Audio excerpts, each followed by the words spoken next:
میں نے سیاہ رنگ کی خوبصورت سی نائٹی پہن رکھی تھی اور آخری نظر خود کو شیشے میں دیکھا تھا۔ ہونٹوں پر ڈارک ریڈ لپسٹک اور کھلے ہوئے بال میری خوبصورتی میں مزید اضافہ کر رہے تھے۔ مجھے یقین تھا کہ کوئی بھی مرد مجھے ایسے دیکھ کر خود بخود میرا دیوانہ ہو سکتا ہے، تو پھر میرے سسر جو 60 سال کی عمر میں تھے اور کافی عرصے سے تنہا زندگی گزار رہے تھے، وہ کیوں نہ میرے قابو میں آتے۔ ایک عورت کے لیے کسی مرد کو بہکانا زیادہ مشکل نہیں ہوتا، اور پھر ایک ایسا مرد جس کی بیوی کو اس دنیا سے گئے عرصہ ہو چکا تھا، اس کے جذبات کو جگانا اتنا مشکل کام نہیں تھا۔ یہی سوچ کر میں نے اپنے آپ کو تیار کر لیا تھا۔ میں وہ چنگاری تھی جو کسی بھی مرد کے دل میں جذبات کی آگ لگا سکتی تھی۔ مجھے پورا یقین تھا کہ آج کی رات میں اپنا مقصد پورا کر لوں گی اور اپنے سسر کو اپنا دیوانہ بنا کر رہوں گی۔ ایک دفعہ وہ بوڑھا میرے حسن کے جال میں پھنستا تو یہ ساری جائیداد خود بخود میرے چھونے میں آ جاتی۔ میں نے ایک نظر اپنے وجود پر ڈالتے ہوئے جوس کا گلاس اٹھایا اور ایک نشے کی گولی نکال کر اس میں ملا دی۔ میں نے سوچ لیا تھا کہ اگر وہ آسانی سے میرے قابو میں نہ آئے گا تو یہ نشے کی گولی میرا کام آسان کر دے گی اور پھر سب کچھ خود ہی میرا ہو جائے گا۔ یہ سوچ کر ہی میرے چہرے پر مسکراہٹ آ گئی تھی کہ مجھے اس طرح دیکھ کر میرے بوڑھے سسر کا کیا حال ہوگا۔ مجھے یقین تھا کہ وہ خود ہی میرے قدموں میں آ بیٹھے گا۔ یہ سب کچھ میں اس کی جائیداد کے لیے کر رہی تھی، وہ جائیداد جس کی خاطر میں نے اس کے بیٹے سے شادی کرنے کی غلطی کر دی تھی۔ پیسہ وہ چیز ہے جو انسان کو کچھ بھی کرنے پر مجبور کر دیتا ہے، جسے حاصل کرنے کے لیے انسان کسی بھی حد تک جا سکتا ہے، اور میں بھی ایسے ہی پیسوں کے پیچھے پاگل تھی۔ میری زندگی کی سب سے بڑی محرومی ہی پیسہ تھی، اور اب میں کسی بھی صورت اس محرومی کو دور کرنا چاہتی تھی، پھر چاہے اس کے لیے مجھے اپنے سسر کے ساتھ رات ہی کیوں نہ گزارنی پڑتی۔ میں اپنے شوہر کی پیٹھ پر خنجر گھونپنے کو بھی تیار تھی۔ آج کی رات میری زندگی بدلنے والی تھی، وہ سب کچھ مجھے حاصل ہونے والا تھا جو میں چاہتی تھی۔ میں نے گھڑی کی طرف دیکھا، رات کے 2 بج رہے تھے۔ مجھے یقین تھا کہ اس وقت اس بڑے سے بنگلے میں میرے اور میرے سسر کے علاوہ اور کوئی نہیں ہوگا، کیونکہ سارے نوکر رات کے 10 بجتے ہی اپنے کوارٹرز میں چلے جاتے ہیں۔ چھوٹے قدم اٹھاتے ہوئے میں اپنے سسر کے کمرے کے دروازے پر پہنچی تھی۔ ہاتھ رکھتے ہی میرے کمرے کا دروازہ کھلتا چلا گیا تھا۔ مجھے لگ رہا تھا کہ قسمت کی دیوی بھی آج مجھ پر مہربان ہے، لیکن جیسے ہی میں کمرے کے اندر داخل ہوئی، میرے سر پر آسمان گر پڑا۔ کمرے کے اندر کا منظر دیکھ کر میری آنکھوں کے آگے اندھیرا چھا گیا، کیونکہ میرے سسر کے ساتھ ساتھ وہاں تو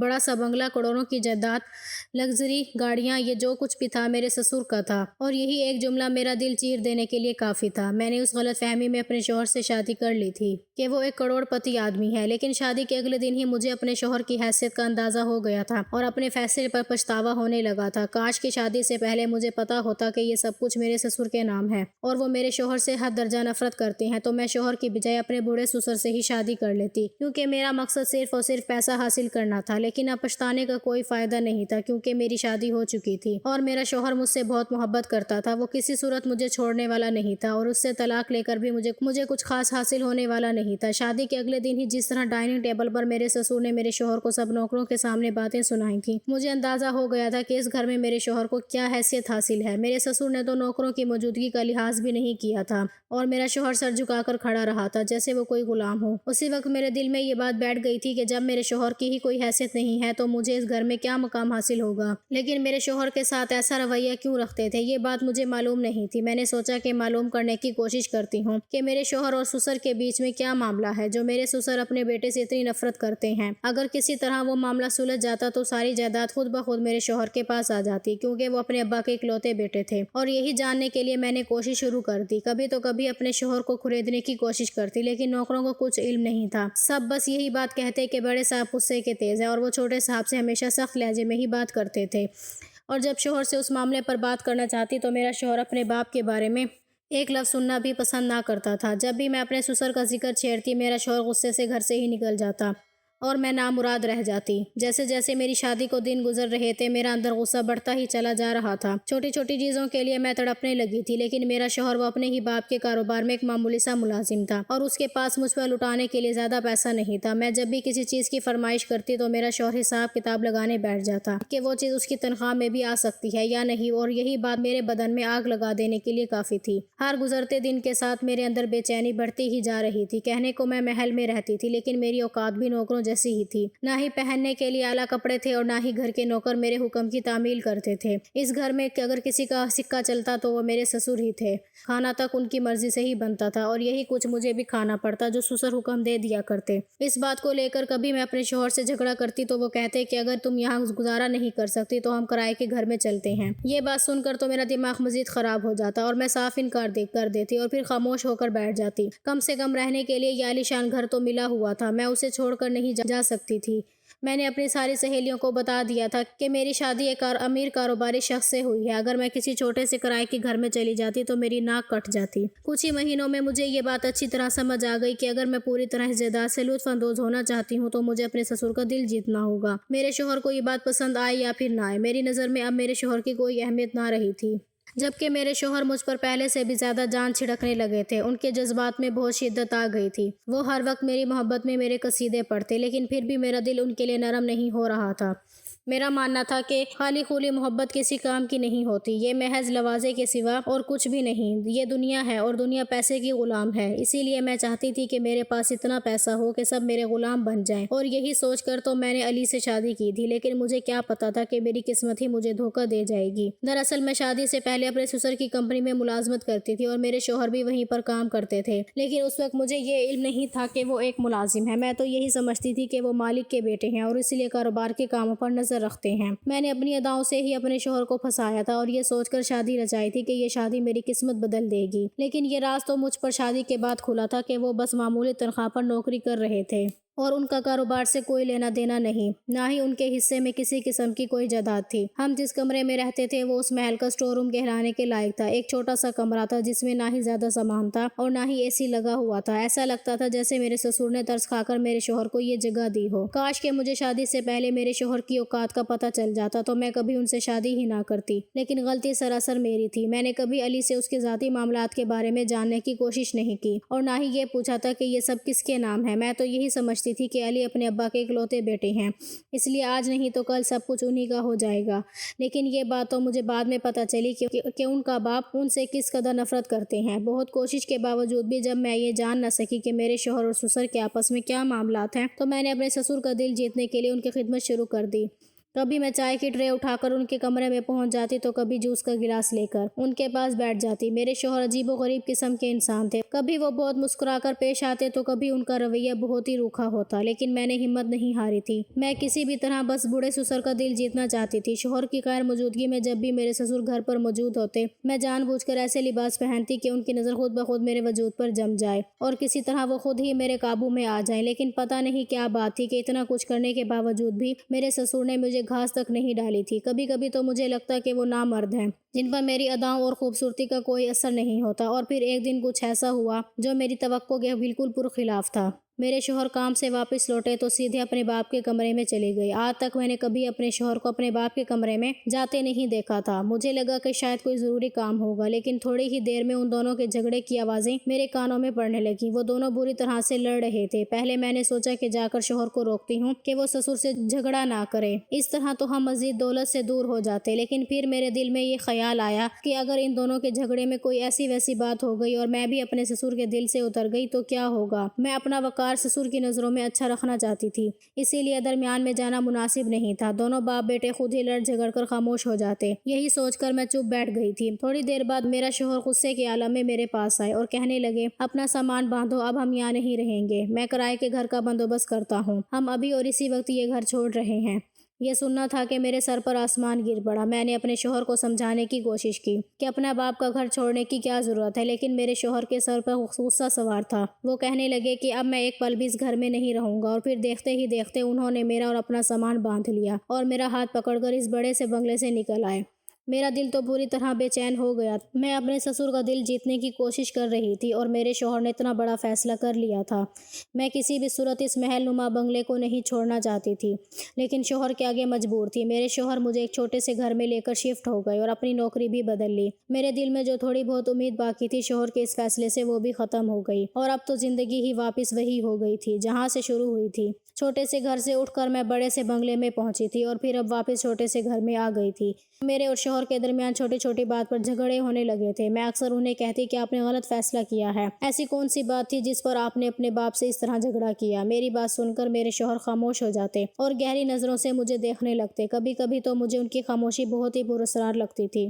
پھر ایک دن میرے شوہر نے مجھے بتایا کہ وہ ایک ہفتے کے لیے کاروبار کے کام سے دوسرے شہر جا رہے ہیں۔ وہ چاہتے تھے کہ میں اپنی ماں کے گھر چلی جاؤں، جب وہ واپس آئیں گے تو مجھے وہاں سے لے لیں گے، لیکن میں نے انکار کر دیا اور اپنے شوہر سے کہہ دیا کہ میں اکیلے رہ سکتی ہوں، مجھے کوئی پریشانی نہیں۔ میرے شوہر کہنے لگے ٹھیک ہے، لیکن میری غیر موجودگی میں میرے باپ سے کسی قسم کا کوئی واسطہ نہ رکھنا۔ اگر وہ یہاں آئے بھی تو بھی ان سے بات کرنے کی کوئی ضرورت نہیں، وہ مجھ سے حد درجہ نفرت کرتے ہیں اور مجھے ڈر ہے کہ کہیں وہ تمہیں میرے خلاف نہ کر دیں۔ ان کی بات سن کر میں چونک گئی اور میرے دل میں خیال آیا کہ یہی صحیح وقت ہے، میں تنہائی کا فائدہ اٹھا کر اپنے بوڑھے سسر کو اپنے جال میں پھنسا سکتی ہوں۔ وہ ایک مرد ہے اور کب تک میرے وجود سے نظریں چرا سکتے ہیں۔ اپنے شوہر کی غیر موجودگی میں میں ان کے بنگلے پر جا سکتی تھی، اور یہی سوچ کر میرے چہرے پر مسکراہٹ آ گئی تھی۔ میرے شوہر پوچھنے لگے کیا بات ہے، کیوں مسکرا رہی ہو؟ میں نے مسکرا کر اپنے شوہر سے کہا کہ بس یہی سوچ رہی ہوں کہ اب کی بار آپ واپس آئیں گے تو آپ کو سرپرائز دوں گی۔ میرا شوہر مجھ سے بہت محبت کرتے تھے، یہ سن کر خوش ہو گئے اور میرے گلے لگ کر کہنے لگے اپنا بہت خیال رکھنا، میں ایک ہفتے میں لوٹ آؤں گا۔ اور پھر اپنا سامان اٹھا کر گھر سے نکل گئے۔ ان کے جاتے ہی میں نے سکون کا سانس لیا، کیونکہ اب ان کے ساتھ میرا دم گھٹتا تھا۔ میرے شوہر نے مجھے ایک حسرت بھری زندگی کے سوا اور کچھ نہیں دیا تھا، اور ساری آسائشیں اور خواہشات جن کی تمنا لیے میں نے اپنے شوہر سے شادی کی تھی، میں ان سب سے بھی اب محروم تھی۔ اسی لیے میرے لیے ابھی شادی بالکل بے معنی تھی۔ مجھے اپنے شوہر سے کبھی بھی محبت نہیں تھی۔ اب مجھے ایک دفعہ پھر اپنے سسر کے گھر جانا تھا اور اپنی قسمت آزمانی تھی۔ شام کے وقت میں نے اپنا مختصر سا سامان لیا اور اپنے سسر کے دروازے پر پہنچ گئی۔ مجھے دیکھ کر وہ حیران ہوئے۔ میں نے انہیں روتے ہوئے بتایا کہ ان کا بیٹا مجھے تنہا چھوڑ کر دوسرے شہر چلا گیا ہے، جب تک وہ واپس نہیں آ جاتا وہ مجھے اپنے پاس رکھ لیں۔ پہلے تو میرے سسر حیرت سے مجھے دیکھنے لگے اور پھر انہوں نے ملازم سے کہہ کر میرا کمرہ کھلوا دیا۔ مجھے لگا تھا کہ مجھے اتنی آسانی سے دوبارہ اس گھر میں جگہ نہیں ملے گی، لیکن میرے سسر نے زیادہ سوال و جواب نہیں کیے تھے۔ اب مجھے رات کا انتظار تھا کہ جب میں آسانی سے اپنا مقصد پورا کر سکتی تھی۔ رات کے 2 بجتے ہی میں خوب تیار ہو کر اپنے سسر کے کمرے کے دروازے پر پہنچ گئی تھی۔ میرے ہاتھ میں جوس کا گلاس تھا جس میں میں نے نشے کی گولی ڈالی تھی۔ میرا ارادہ تھا کہ اگر میرے سسر خود سے میرے پیچھے دیوانے نہیں ہوں گے تو میں انہیں یہ جا کے پلا دوں گی، اور نشے کے بعد تو وہ اپنے حواس کھو بیٹھیں گے۔ میں ان کی کوئی ایسی ویڈیو ریکارڈ کر لوں گی کہ جس سے انہیں بلیک میل کر کے پیسہ حاصل کر لوں گی، لیکن مجھے یہ معلوم نہیں تھا یہ ساری منصوبہ بندی ایک جھٹکے میں ہی ناکام ہو جائے گی۔ جیسے ہی میں کمرے کے اندر داخل ہوئی تو اندر کا منظر دیکھ کر میرے ہوش اڑ گئے، کیونکہ کمرے میں میرے سسر تنہا نہیں تھے بلکہ ان کے ساتھ میرا شوہر بھی موجود تھا، اور وہ دونوں بڑے آرام سے بیٹھے باتیں کر رہے تھے۔ ان دونوں کو ایک ساتھ دیکھ کر میں ہکا بکا رہ گئی تھی، کیونکہ جس حلیے میں کمرے میں داخل ہوئی تو میرا شوہر خود بھی مجھے پھٹی پھٹی نگاہوں سے دیکھ رہا تھا، اور سسر کے چہرے پر ایک الگ ہی مسکراہٹ تھی۔ علی کی آنکھوں میں بالکل بے یقینی تھی، جیسے انہیں میری یہ حالت دیکھ کر سکتہ ہو گیا ہو۔ میرے سسر نے مسکرا کر میری طرف دیکھا اور کہنے لگے بہو اندر آ جاؤ، دروازے پر ہی کیوں رک گئی ہو؟ میں تمہارا ہی انتظار کر رہا تھا۔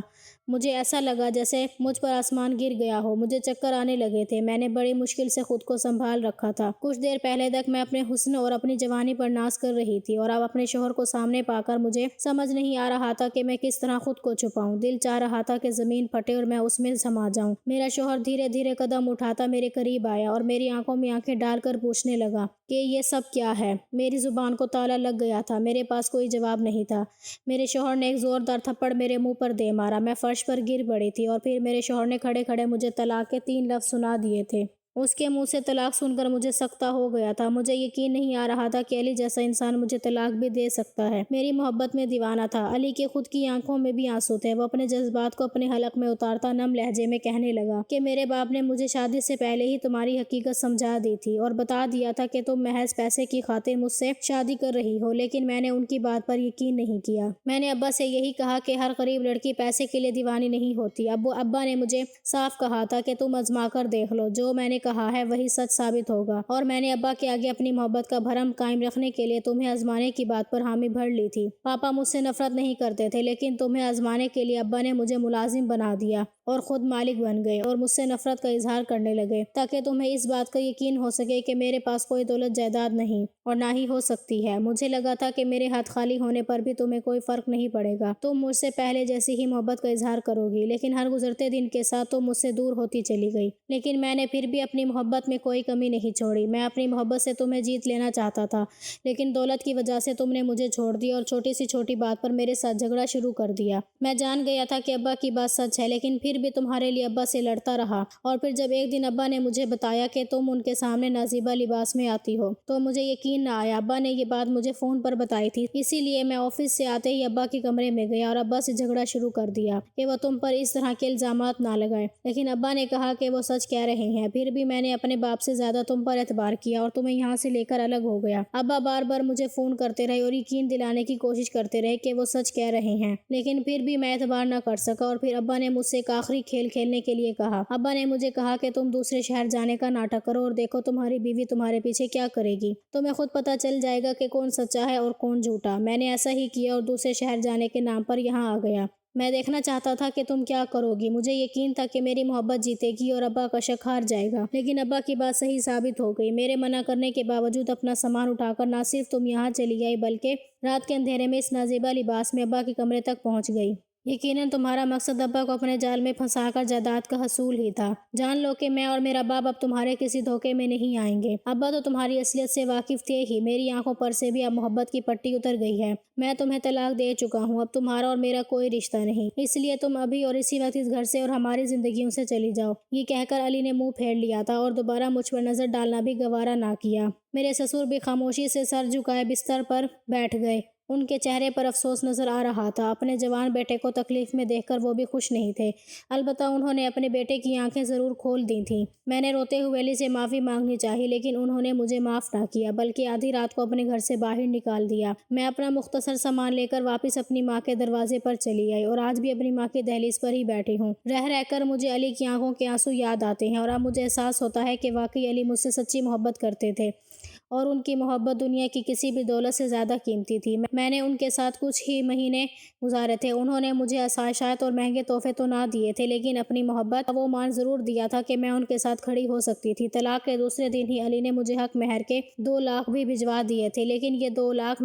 اب میرے لیے کوئی حیثیت نہیں رکھتے تھے، کیونکہ اب میں جان گئی تھی کہ دنیا کی سب سے بڑی دولت شوہر کی محبت اور اس کا ساتھ ہے، باقی سب محض وقتی چیزیں ہیں۔ میری سب بہنوں سے گزارش ہے کہ لالچ میں آ کر کبھی اپنا گھر برباد نہ کریں۔ اگر اس دنیا میں سب سے زیادہ کوئی قیمتی چیز ہے تو وہ ایک ایسا انسان ہے جو آپ سے محبت کرتا ہے اور آپ کے ساتھ کسی خاص رشتے میں جڑا ہوا ہے۔ کیا آپ بھی میری بات سے اتفاق کرتے ہیں؟ کمنٹس میں ضرور بتائیے گا۔ ناظرین، اگر آپ کو ہماری ویڈیو پسند آئی ہے تو لائک اور شیئر ضرور کیجیے اور ایسی مزید ویڈیوز دیکھنے کے لیے ہمارے چینل کو سبسکرائب کر لیجیے۔ اللہ حافظ۔